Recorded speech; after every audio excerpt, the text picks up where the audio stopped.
আমার একটা সন্তান আছে, আমি আমার সন্তানকে ছেড়ে চলে যেতে পারবো না।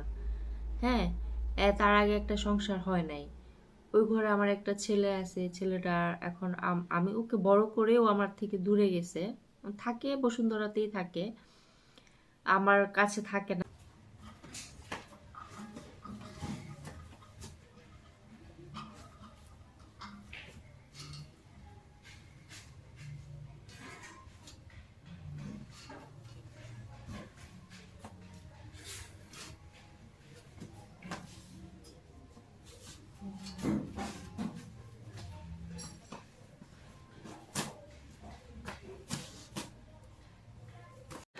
আসসালামু আলাইকুম, কেমন আছেন সবাই? আশা করি সবাই অনেক ভালো আছেন। শুভ সকাল সবাইকে। কি অবস্থা সবার? যে যেখানে আছেন সেখান থেকে সবাইকে অনেক অনেক স্বাগতম। আহ কালকে রাতে আমাদের এই ইউনিট শেষ হয়ে গেছিল, তো তো হাজব্যান্ড হচ্ছে খুব সকালে হচ্ছে কিনে দিচ্ছে আর কি, লাইট কিনে দিচ্ছে।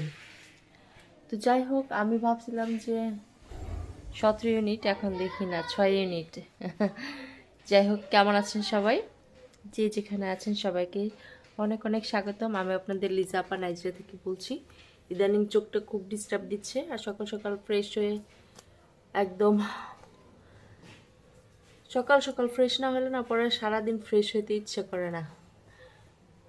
তো তার মধ্যে হচ্ছে দেখি কিচেনের কি অবস্থা। চলুন, আজকে রান্না বান্না কিছুই করব না, জাস্ট আপনাদের সাথে হচ্ছে আমি ব্রেকফাস্ট করব আর হচ্ছে কথা বলবো আপনাদের সাথে। চলেন কথা বলি, বসে খাই আর কথা বলি নাকি।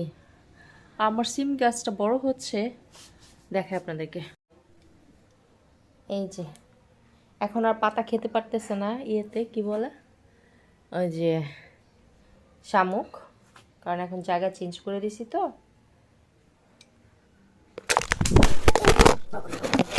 ফোনটা হচ্ছে থেকে পড়ে গেছে, স্ট্যান্ড থেকে পড়ে গেছে। আমার স্ট্যান্ড এটা ভালো না, মানে এটা কি কোনোটাই। এই যে একটা রিং লাইট, এটা স্ট্যান্ডটা, রিং লাইটটা দিছে লোকটা অনেক বড়, আর স্ট্যান্ডটা দিছে ছোট। মনে করেন এটার জন্য হয়েছে আমার বাতাসে এই ফোনটা পড়ে গিয়ে এটা ঠিক করতে আমার 18,000 টাকা লাগছে। 18,000 টাকা এই শুধু স্ক্রিনটা লাগাইতে। কারণ হচ্ছে এটা হচ্ছে আপনার এই নতুন ফোন আসছে, তো এটা স্ক্রিনটা এখনো ওইরকম নকলটা পাওয়া যায় না, যে নকলটা পাওয়া যাবে সেটাও না। এই জন্য একদম রিয়েলটা করছি, অরিজিনালটা। তো দেখলাম সব কিছু পরিষ্কার। সাফরের জন্য রাইস আছে, চিকেন ফ্রাই আছে, দুপুরে আর কিছু রান্না করব না, শুধু রাতে ভর্তা বানাবো, তারপর হচ্ছে ভাত রান্না করব। দুপুরে সাফরি এগুলোই খেতে পারবে, আর আমি হচ্ছে এখন খাবো ব্রেড। ও স্পুন আর প্লেট, নাইফ আর প্লেট আনতে ভুলে গেছি। মাথায় থাকে না এখন কিছু, বয়স হইতেছে না দিন দিন, সব ভুলে যাই, বুঝছেন? আপনাদের আপু হয়েছে, সব ভুলে যায়। তো যেটা বলতেছিলাম, ফোনটা এখন আবার পড়ছে, এখন আবার ফোনটা পড়ছে। কি একটা অবস্থা! দুইটা স্ট্যান্ড আছে, ওইটা হচ্ছে ছোট, আমার একটা ভালো একটা স্ট্যান্ড কিনতে হবে। দুইটা না তিনটা আছে, এটা আছে একটা, এটা হচ্ছে ছোট, এটা এটা আপনি ভালো করে আটকে থাকে, বাট ছোট, হাতে ধরে আর কি বেশিক্ষণ ভিডিও করা যায় না। তো এখন হচ্ছে চোখে খুব প্রবলেম করে, আমার হচ্ছে গ্লাস বানানো দরকার। মানে আমি চোখে এখন ফোনে কিছুই দেখি না, কিছু দেখি না, মানে চোখে সব অনেক লাইট দিয়ে তারপরে একটু কিছু দেখতে হয়, অনেক লাইট দিয়ে। তো এটা তো চোখের জন্য ভালো না। আচ্ছা, অনেকেই কমেন্টস করছেন এখানে না, কিছু কিছু আপুরা এত সুন্দর কমেন্টস করে, মানে আমার যা খুশি তা হোক, মানে মন্দ ওনারা বুঝে না, সবসময় পজিটিভ কমেন্টস করে। একটা আপু হচ্ছে কয়েকটা আপুই দেশের বাইরে থেকে কমেন্টস করে, তার মধ্যে একটা আপু এত সুন্দর সুন্দর কমেন্টস করে, মানে উনি আমার যতটা শর্টস ভিডিও দেখেন, আপু সব কিছুতে কমেন্টস করেন, বিশ্বাস করেন আপনার কমেন্টস দেখলে এখন আপু আমার মনে হয় কি আমার বোন আমাকে কমেন্টস করছে, মানে এরকম লাগে। বাংলাদেশ থেকেও কিছু কিছু আপু প্রতিনিয়তই কমেন্টস করেন আমাকে, ভালো হোক মন্দ হোক, মানে সব কিছুতে আমাকে পজিটিভ কমেন্টস করেন, এটা ভালো লাগছে। আর আমার বিয়ে নিয়ে মানে একটা শর্ট পোস্ট করেছিলাম যে আমরা হচ্ছে স্পেশাল ম্যারেজ করেছি, আবার আমি আমার ধর্ম অনুযায়ী বিয়ে করেছি। অনেকেই বলতেছেন বিয়েটা হয় নাই আমাদের ইসলাম ধর্ম মতে, আপনি ভালো করে কোরআন শরীফ বা এই সেই জাকির নায়কের কাছে যান।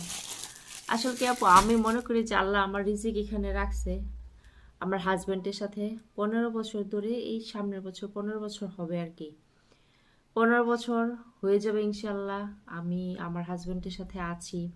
নিশ্চয়ই আল্লাহ আমার রিজিক রাখছে এখানে। আল্লাহর হুকুম ছাড়া গাছের কোনো পাতা যদি না নড়ে, আল্লাহর হুকুম ছাড়া কিছুই হয় না। তো মৃত্যু হয় আল্লাহর হুকুম ছাড়া, মৃত্যু হয় না। দেখেন, আহ কোনো কিছু আল্লাহর হুকুম ছাড়া হয় না। তো আমার রিজিক ওনার কাছে আছে, এই দেশে আছে, আমি ওনার বউ হব, এটা আমার কপালে ছিল। নিশ্চয়ই আল্লাহ ওগুলো লিখে রাখছে। আমার ঘরে আল্লাহ একটা সন্তান দিছে, অনেকে বলেন এটা অবৈধ জারজ বাচ্চা। এই কথাটা শুনলে তো আমার মানে খুবই বাজে লাগে। আমার মনে হয় জারজ বলে কোনো কথা নাই, সরি, জারজ আবার কি কথা? সন্তান হচ্ছে আল্লাহর দেয়া নেয়ামত। হুম, আল্লাহর দেয়া নেয়ামত, আল্লাহর একটা আল্লাহ আল্লাহ দিছে এই বাচ্চাটাকে। আল্লাহ তো চাইলে নাও দিতে পারতো, তাই না? বিসমিল্লাহ।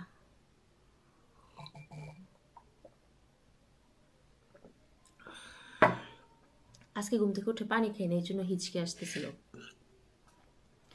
সকালবেলা ঘুমাইছি হয়েছে আপনার 8:30টার সময়, হাজব্যান্ডের সাথে কথা বলে তারপরে ঘুমাইছি। যেটা বলতেছিলাম, আপনাদের কাছে ওই হতে পারে অবৈধ, বাট আমার কাছে আমার সন্তান জারজ না, ঠিক আছে? আপনারা এই ওয়ার্ডটা আর ইউজ করেন না, হ্যাঁ?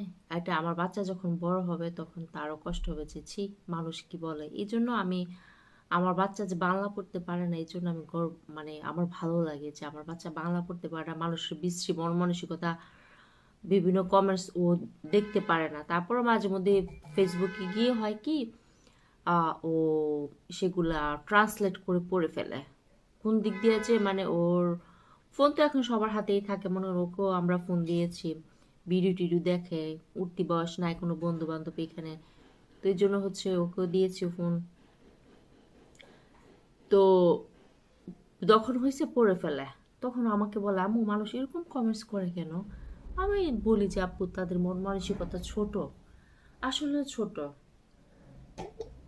আমার না অরেঞ্জ জেলি দিয়ে খেতে খুব ভালো লাগে ব্রেড, বুঝছেন? কিন্তু আমার মেয়ের অরেঞ্জ জেলি খুব একটা পছন্দ না, ওর হয়েছে মিক্সড ফ্রুটটা পছন্দ। আজকে বাটার কিনতে হবে ওর জন্য, butter jelly, mixed fruit jelly এগুলো কিনতে হবে। একটু পরে বাইরে যাবো আর কি, এখন না। তো সেটাই, আল্লাহ হুকুম রাখছে আবার এখানে আমি আমার হাজবেন্ডের সাথে থাকবো, ওনার কামাই খাবো। আল্লাহ ওনারও সিলায় আমার রিজিক রাখছে, আহ ওনারও ছিল আমার সন্তান দিছে, সেটাই আমি মানি। আপনাদের চোখে আমি খারাপ হতে পারি, আল্লাহ কখন কাকে কি কারণে বেহেস্তে নিবে বা দুচোখে নিবে সেটা একমাত্র উপরওয়ালা জানে। ভাই আমার বেহেস্ত দুচোখ নিয়ে আপনারা টেনশন করেন না। হ্যাঁ, আমি আমার মতো দিন যাপন করতেছি। আমি আল্লাহকে যতবার স্মরণ করি আমার মনে হয় না আপনারাও ততবার স্মরণ করেন। হ্যাঁ, আমি আমার আমার মানে মনে করেন প্রতিদিন আমার মনে হয় 10 বার শুধু আমার আয়াতুল কুরসি পড়া হয়, 10 থেকে 15 বার নর্মালি। আর মানে খুব পড়া না হলেও 10 থেকে 15 বার আমার আয়াতুল কুরসি পড়া হয়। তারপর হচ্ছে বিভিন্ন সূরা তো আছে আলহামদুলিল্লাহ, ওগুলা পড়ি। আমার মেয়েকে আমি কোরআনের শিক্ষা দিব কিনা, অবশ্যই দিব। এবং সে নামাজ পড়ে, নামাজের বিভিন্ন সূরা পারে, আলহামদুলিল্লাহ। যা পারে না সে আরো শিখবে, বয়স অল্প। আমি এমন একটা জায়গায় আছি যেখানে এই সুবিধাটা আমি পাচ্ছি না এখনো আরবি শিখার। অনেকে বলো অনলাইনে, কিন্তু একদম মানে আমি এখনো অনলাইনে দিব না। আর কিছুদিন পরে হয়তো যেখানে যাব সেখানে ইয়া আরবি টারবি পড়ায় আর কি, মসজিদ আছে আরবি পড়ায়, তো ওখানে হচ্ছে ইয়ে করব, ওকে ভর্তি করাবো আরবি পড়তে ইনশাল্লাহ। আমার মেয়েও আরবি পড়বে, এবং ছোটবেলা তো কিছু না কিছু পড়ছে না, ওকে তো পড়াইছি না, ও তো ইসলাম ধর্ম বই পড়ছে, এবং ও হাইয়েস্ট মার্ক পাইছে ইসলাম ধর্মে সবসময়। এই হচ্ছে অবস্থা। তো আপনারা আসলে মানুষের জীবনে মানুষকে জাজমেন্ট করবেন না, জাজমেন্ট করার জন্য আল্লাহ আছে। আল্লাহ আল্লাহ সব কিছু দেখতেছে, আল্লাহ কে কি করতেছে না করতেছে সেগুলা দেখতেছে। হ্যাঁ, কোনো ধর্মকে অবহেলা করবেন না, কারণ আল্লাহ যদি অবহেলা করতো অন্য ধর্মকে, তাহলে তো আর মানুষ অন্য ধর্মের মধ্যে মানুষ দিত না, তাই না? অন্য ধর্মের মধ্যে মানুষ দিত না। নিশ্চয়ই আল্লাহ সব মানুষকে যাদেরকে পৃথিবীতে পাঠাইছেন তাদেরকে মনে করেন যে একটা মানুষ আপনি জন্ম নিয়েছেন আপনার মুসলিম বাবা মার ঘরে, আরেকটা বাচ্চা জন্ম নিয়েছে হিন্দু হিন্দু বা খ্রিস্টান বাবা মার ঘরে। সেই বাচ্চাটা তো আল্লাহকে বলে নাই যে আল্লাহ তুমি আমাকে খ্রিস্ট ধর্মের বাবা মার কাছে দাও, বা আল্লাহ তুমি আমাকে হিন্দু ধর্মের বাবা মার কাছে দাও, বলছে? সে তো বলে নাই। আর যে মুসলিম ঘর হয়েছে সেও তো বলে নাই যে তুমি আমাকে মুসলিম ঘরে দাও। নিশ্চয়ই আল্লাহর যেটা পছন্দ হয়েছে, আল্লাহ আল্লাহ তাকে যেই জায়গায় দেওয়ার মতন অনুভব করছে যে তুমি এই জায়গায় গেলে ভালো থাকবা, তাকে ওই জায়গায় দিচ্ছে। একটা শিশু জন্মের আগে জানে না সে কোন ধর্মের এর আগে মানে যাচ্ছে। পৃথিবীতে আসার পরে আমরা তাকে রেজ করি, আমরা তাকে বড় করি, আমরা ওইভাবেই বড় করি। মানে আমরা যে যেখানে আছি পিতামাতা, তারা আমরা ওইখানেই বড় করি, আমাদের মতো বড় করি। তো আল্লাহ আহ, সবাইকে সমানভাবেই ভালোবাসেন, সব মানুষকে। যে মুসলিমদেরকে শুধু আল্লাহ ভালোবাসেন আর খ্রিস্টানদেরকে হিন্দুদেরকে ভালোবাসেন, এটা কখনো বলবেন না। হ্যাঁ, যে ওদের জন্য কঠিন পরীক্ষা দিছে কেন? আল্লাহ অন্য ধর্মের মানুষকে কঠিন পরীক্ষা কেন দিবে? আর আমাদের মুসলিম ধর্মের মানুষকে পরীক্ষা কেন দিবে না? আমরা এত লাকি কেন আর অন্য ধর্মের মানুষ এত লাকি না কেন? এটা কি ওনাদের দোষ যে আল্লাহ ওনাদেরকে ওই অন্য ধর্মের জন্ম দিয়েছে? না, দোষ না। আল্লাহ সব মানুষকে ভালোবাসে, আল্লাহর কাছে সবাই সমান। আমরা যেমন আল্লাহ বলি, অন্য ধর্মের মানুষও তার আল্লাহকে একজনই বলে, একজনই সৃষ্টিকর্তা। আল্লাহ কে ভালোবাসে, সৃষ্টিকর্তা কে ভালোবাসে। তো আমরা চলুন, আমরা এসব, আমার ইসলাম ধর্ম সম্পর্কে আমার খুব ভালো ধারণা জ্ঞান নাই আমি, এবং খুব ডিটেলসে গেলে যাইতেও পারবো না কখনো। কিন্তু আমি এটুকুই বুঝি যে আমরা মানুষ, সবাই আমরা মানুষ, আমাদের কর্মে আমাদেরকে মানুষের কাছে ভালোবাসা পেতে হবে। আপনারা আমাকে ক্ষমা করেন আমি যদি কোনো কিছু ভুল ত্রুটি বলে থাকি। আজকে বললাম না শুধু আপনাদের সাথে কথাই বলবো। আপনারা কেমন আছেন, কে কোথা থেকে দেখতেছেন, আপুকে অবশ্যই কমেন্টস করবেন। আমি আবারও বলতেছি, আপুকে ক্ষমা করবেন। হ্যাঁ, আমি আমি বিয়ে করে ফেলছি অলরেডি, আমার একটা সন্তান আছে, আমি আমার সন্তানকে ছেড়ে চলে যেতে পারবো না। হ্যাঁ, তার আগে একটা সংসার হয় নাই, ওই ঘরে আমার একটা ছেলে আছে, ছেলেটা এখন আমি ওকে বড় করেও আমার থেকে দূরে গেছে, থাকে বসুন্ধরাতেই থাকে, আমার কাছে থাকে না, বা আমি আমি রাখতে পারতেছি না, ওর বাবা নাই, ওর দাদার বাড়ি শুধু ফুপু আছে, আরেকটা চাচা আছে দেশের বাইরে। তো সব কিছু মিলায় আমার ওই সন্তানটা বাবা মা ছাড়া। তো আমি চাই না যে আমার, ওটা তো আমার ছেলে, মনে করেন ছেলে ম্যানেজ করে নিতে পারছে, ওর সমাজে ও একা থাকলেও কোনো সমস্যা নাই, বা ওর দিকে কোনো হায়ানার চোখ দিবে না। কিন্তু আমার তো মেয়ে, এটা তো মেয়ে, ওর দিকে মনে করেন মানুষ আস্তে আস্তে বড় হবে, মানুষ বাজে নজরে দেখবে, কি সমাজে সবাই তো ভালো না। তো আমি তো চাইলে আমার মেয়েটাকে ছেড়ে যেতে পারি না, পারি? অনেকে বলে ছেড়ে দেন, বা আমি আজকে যদি আমার হাজবেন্ডের সাথে ডিভোর্স নেই, আমার আমার মেয়েটা আহ, না থাকতে পারবে বাবার কাছে, না থাকতে পারবে মায়ের কাছে। আমি মাঝে মধ্যে জিজ্ঞেস করি, সাফরা আমি যদি, আমি আর তোমার বাবা যদি সেপারেট হয়ে যায়, তখন তুমি কার কাছে থাকবা? সে বলে আমি কারো কাছেই থাকবো না, তোমাদের কারো কাছেই থাকবো না, এটা সে বলে। আমরা সেপারেট হয়ে গেলে সে আমাদের কারো কাছেই থাকবে না, সে একা একা থাকবে। তো দেখছেন আমার মেয়েটা কত অভিমানী, যে তোমরা সেপারেট হয়ে গেলে তোমাদের কাউকে আমার দরকার নেই। তো আমি তো আমার এই ফুলের মতো একটা মেয়েকে এত বড় কষ্ট দিতে পারবো না। আমার আল্লাহ আমাকে পাপ দিতেছে না কি দিতেছে সেটা আমার আল্লাহই জানেন, উপরওয়ালাই জানেন। আমি কোনো খারাপ কাজ করতেছি না, আমি মানুষের হক মেরে খাচ্ছি না, আমি আমি সমাজে নষ্টামি করতেছি না। হুম,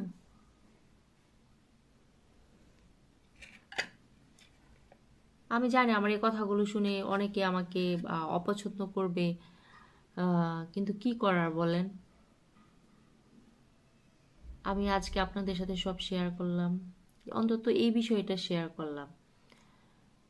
আবার অনেকে বলেন ছেলের কথা বলেন না কেন ভিডিওতে। ছেলের কথা বলি না কারণ ছেলে হচ্ছে পছন্দ করে না। হ্যাঁ, সে বড় হয়েছে, তার নিজস্ব একটা জগৎ আছে, তার নিজস্ব একটা ফ্যান ফলোয়ার আছে, তার ফ্রেন্ড সার্কেল আছে, তার নিজস্ব একটা সোসাইটি আছে।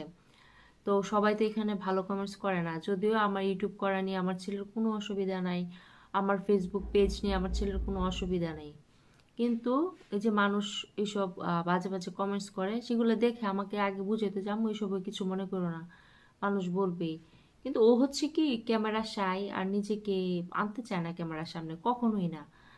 যেমনটা বলেছি আপনাদেরকে, আগেও বলেছি, যারা আগের পরিচিত মানুষ আমার, আমার ছেলে হচ্ছে কোনো ভিডিওতে আসলে সেটা আবার সে নিজে ডিলিট করে দেয়, আম্মু ডিলিট করে ফেলো, ডিলিট করে ফেলো। ও হচ্ছে ছবিও উঠাইতে চায় না, ওর নিজের ফেসবুকে ওর ছবি নেয়, ও নিজের ইউটিউব চ্যানেলে ওর নেয়, ওর ছবি নেই, ওর বন্ধু বান্ধবের ভিডিও, কোথায় যাচ্ছে কি করতেছে সেই দৃশ্যের ভিডিও।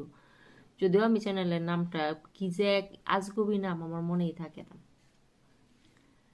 তো এই জন্য হচ্ছে আমার ছেলে বলছে যে আম্মু আমার কথা বলতেও হবে না, আমার ভিডিও দিও না, তুমি আমার ছবিও দিও না। তো আমি তো আমার ছেলের এই কথাটা আমি ফেলতে পারবো না, কারণ এটা সোশ্যাল মিডিয়া। হ্যাঁ, ওর জগৎ বড় হবে, আস্তে আস্তে ও বাইরে যাবে, মানুষ ওকে দেখবে, দেখলে বলবে ও তোর আম্মু না ওইটা, আর দেখ তোর আম্মুকে নিয়ে এইজন বাজে একটা কমেন্টস করছে, বা এরকম বলতেই পারে, তখন আমার ছেলে লজ্জা পাবে। এই জন্য হচ্ছে আমি চাই না, আমিও চাই না, ও চায় না যে আসুক। হ্যাঁ, আমার মেয়ে এখন আপাতত ছোট, যেদিন ও আমাকে মানা করবে যে আম্মু আমার ছবি দিও না, কি জানি বাইরে যায় মনে হয় ভাড়াটে, যে আম্মু আমার ছবি দিও না, বা আমাকে আর ফেসবুকে আইনো না, তোমার ভিডিওতে আনো না, তখন আমি মেয়েকেও দিব না, যদি মেয়ে কখনো এটা বলে আর কি। হ্যাঁ, তো এই তো।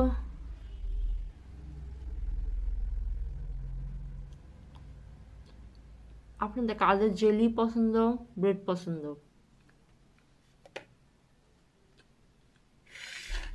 এটার সাথে যদি একটু বাটার নিতাম আরো মজা হতো।